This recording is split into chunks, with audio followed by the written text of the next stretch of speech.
Hello, this is Victoria from BEAUTeBOOK.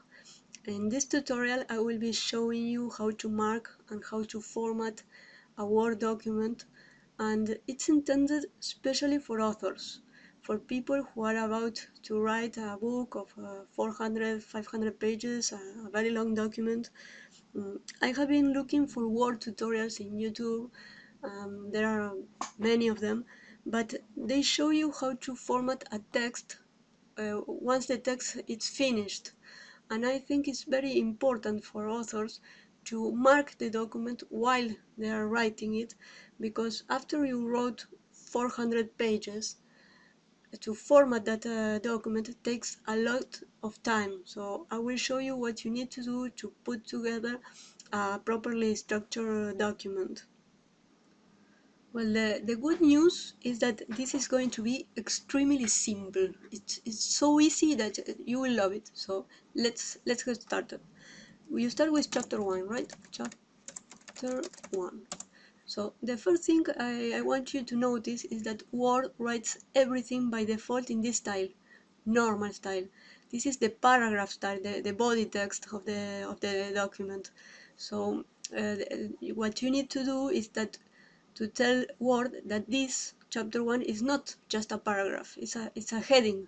So you step on heading 1 style and there you go, it's marked as chapter 1. Don't worry if you don't like how it looks, this heading 1 style. What you need to do first is to mark the document, and marking means telling Word what kind of text is each component of your document. So this chapter 1 is going to be my heading 1, right? And I start writing my paragraphs. So for example, this is one, this is another paragraph, this is another paragraph, and afterwards, suppose you're going to start with chapter 2, right? Chapter 2. The same thing, you need to tell them, okay, I finished my first chapter and this is another headline, this is not a paragraph. You stand again in heading 1 and you mark it, and you can keep writing, you see? So I have another paragraph here. So the first mistake people do is saying, oh, I want chapter 2 to start in next page. So they start doing this, you see, in chapter 2. Don't do that. If you step here, and this icon will allow you to see the structure of the document. All this is wrong. This will make your document extremely difficult to format, and each time you make a change, you add a paragraph or you delete one, you will have to manually correct the chapter 2 starting. So don't do that. Another thing they want to do is, oh, I want this indented. So they do a manual indent like this with a tab. They press the tab and they start each paragraph like this. That's also wrong. Don't do that. Okay, I'm going to erase it. Don't do a manual tab to indent paragraph. So what I'm going to show you is in a more complete document. Imagine that I have been writing chapter 1, chapter 2, and I have been doing a subtitle. You see, this is a heading 2 style. So I told the Word, this is my heading 1, this is a heading 2, and all of the rest is text. And you may tell me, okay, Victoria, but this is not inspiring. I need to see the document more or less format, because that helps me in my writing process, and that's totally fair. So I will show you what to do. Once you start with your first chapter, or with even your first paragraph, you can start formatting in this way. For example, you stand in chapter 1, in heading 1, any of them, because you have two here, another one here, and you start formatting manually. The first one, you say, I want it black, I want it bigger, I want it center, and I want more space at the beginning, and I want each chapter to start in a new page. This is very useful. So in this symbol here, you get more options You see, indents and spacing and line and page breaks.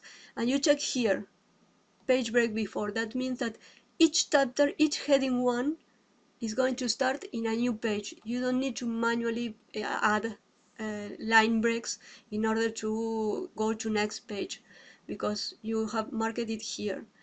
And here you can the spacing before and after, and you say, okay, I want more space before, and the heading is going to end up formatting like this. Once it looks as you like, you stand here again in heading 1, you right click in the mouse and you select update heading to match selection. So you will see that not only chapter 2 looks the same, you see it started in a new page, but if you are going to start chapter 3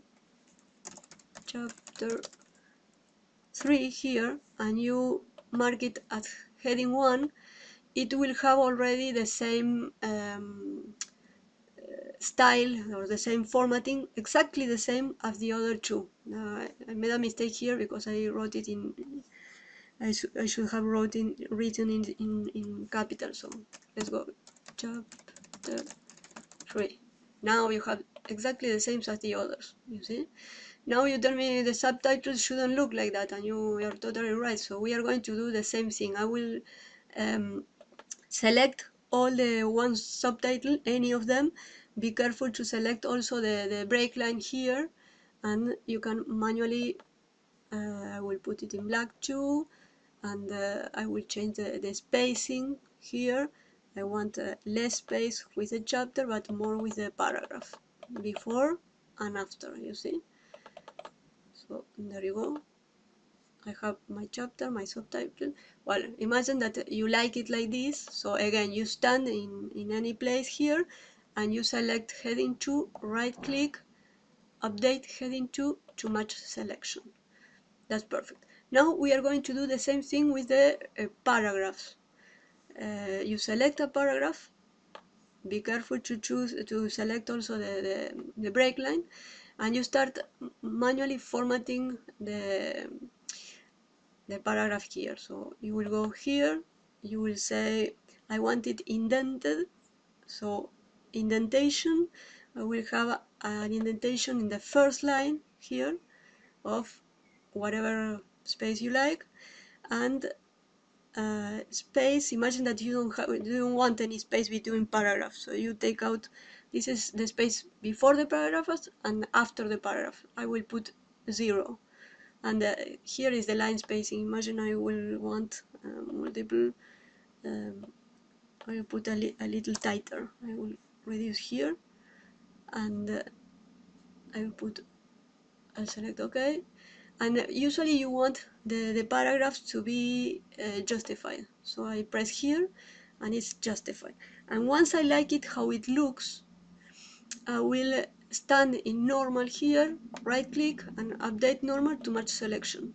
And immediately all the document is formatted the same way, and when I start a new style, I will have a subtitle here. This is another subtitle. You see, it will be formatted as I chose before, and it will start by default with a normal paragraph, and my paragraph will be, you see, by default as I formatted before. The only thing you are allowed to do manually are italics and bold fonts. For example, if you want a sentence to be in italics, just go ahead and mark it. That's totally okay. Also, the same thing with bold. If you want part of a sentence to be bold, just go ahead and mark it. That's totally okay. To finish up, I will show you something trickier, but very useful too. Some authors like to make scene breaks inside of chapters. For example, here they start with capital letters, that's first three letters, and usually what happens in these paragraphs happens in a different time or in a different place than the previous one. So they want a special format for these kinds of breaks. So what you need to do is, in this style windows here in this option, you click on this icon and it will show you the window for creating a new style. So the first thing you do is to name the style, and try to choose a name that is relevant with um, so you can remember after why did you create this style for. For example, I will name it scene. Okay, and this is useful. It asks me what kind of style goes for the next paragraph, and I will choose normal. So I won't have to select the normal style again to switch styles for next paragraph. That will save you some time, and avoid it will avoid you making any mistake and forgetting to change to switch styles once you finish with the scene break. So you press OK. Now I have a new style created.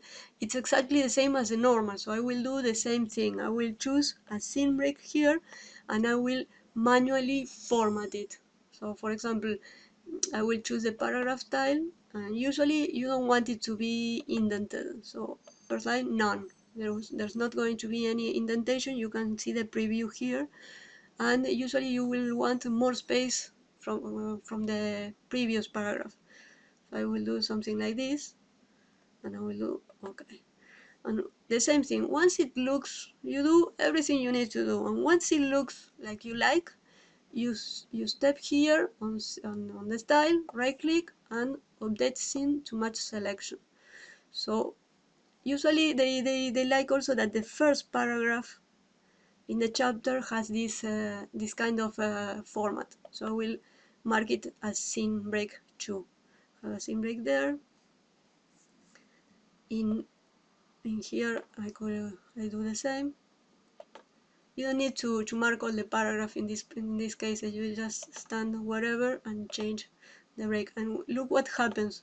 Once I finish the first paragraph of the chapter that is marked with this scene style, if I start a new paragraph, it will start with normal by default, because I already told him that after this kind of format, I will start writing a normal paragraph again. So that's kind of cool.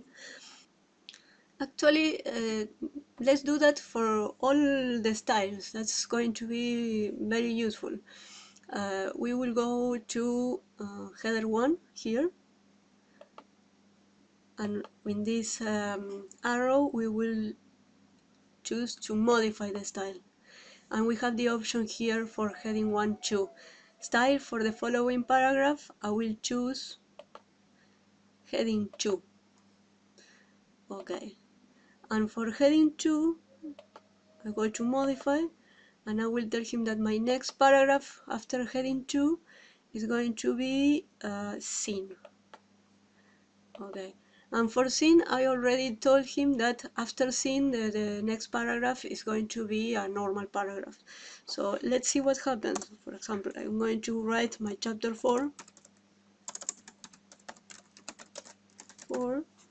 I mark it as a heading 1. It starts in a new page. That's perfect. When I click enter, by default my next style is going to be a subtitle here, and I press enter. By default my next paragraph is going to be a scene style. So this is my scene, you see. And when I click enter once again, I will have a normal paragraph. So you don't have to switch styles anymore in the whole book. You can write 400 pages like this. The final result will be a perfectly structured document. And if you want to do any changes for the format again, you don't like you want to change, for example, the font of the headings, you just go to heading 1, modify, and choose another font there, and you change the font of the whole document in only one click. and it has no mistake, and it's consistent all over. That's perfect. And the last style that is very useful for authors is a quote style. Sometimes you need to quote a letter, for example. They are poly, and imagine that this is the text of the letter, and you want this to have a different style from the scene and from the normal.